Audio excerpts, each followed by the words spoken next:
Welcome to Ash Variety News, the only reliable and true news source, and we have some breaking news. So let's not waste time. Take it away.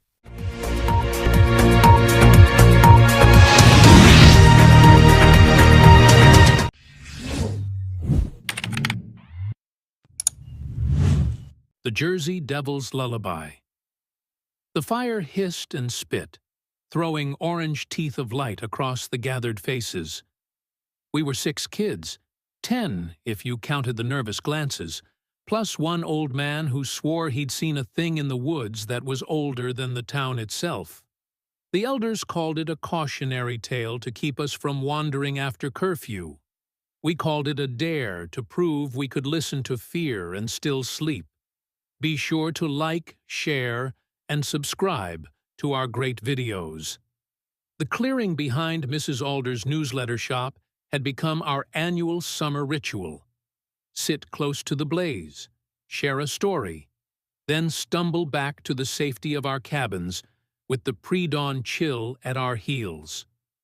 The pine trees leaned in like a chorus of judgment, their needles sharp as the whispers that floated between them.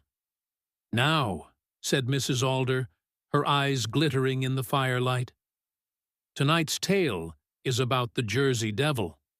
Not the pretty version from tourist lore, but the old Jersey Devil that hunts in the fog and never forgets a sound."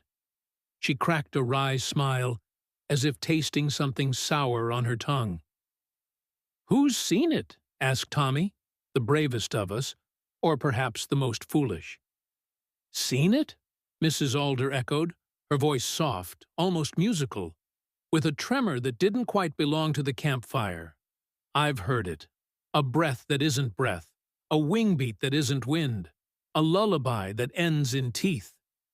We snorted, kids' bravado in full force.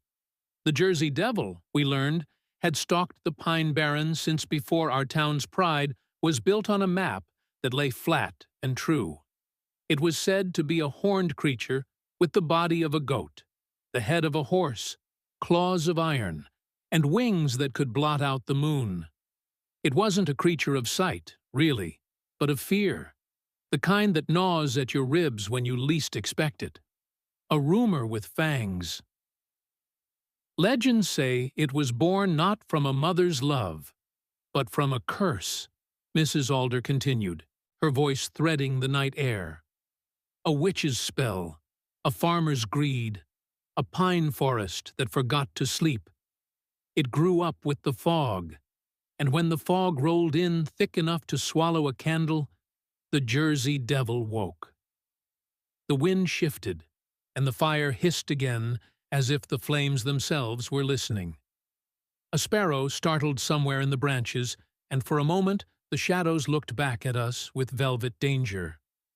"Tell it, Miss Alder," Manny, who could never sit still, urged. "Tell us how it hunts." The old woman's expression softened, almost with fondness for our eagerness and our fear alike.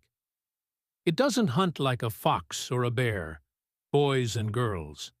It hunts like a memory that lives in your chest and grows teeth when you're not looking. It doesn't need a hunter's eyes to see you. It needs your fear to feed." We shivered, as if someone had poured a bucket of cold water straight onto the campfire. The legends tangled in our heads. The way the Jersey Devil was said to roar, not with a sound, but with a weight, pressing down on your chest until you thought you would suffocate, or perhaps surrender. "Another thing about the Jersey Devil," she said, leaning in as if sharing a dangerous secret. "It has a habit of returning to the same place, every century or so, to remind the living of their smallness.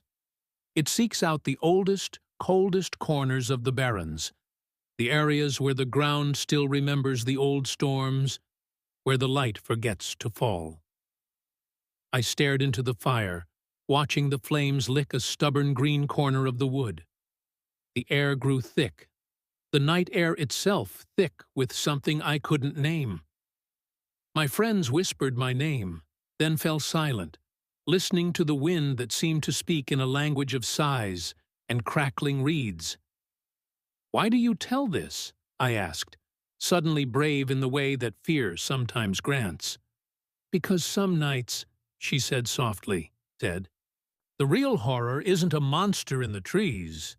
It's the feeling that you've stepped into a story that does not want you to leave. The Jersey Devil isn't just a creature. It's a memory you carry with you when you walk back from the woods with ash on your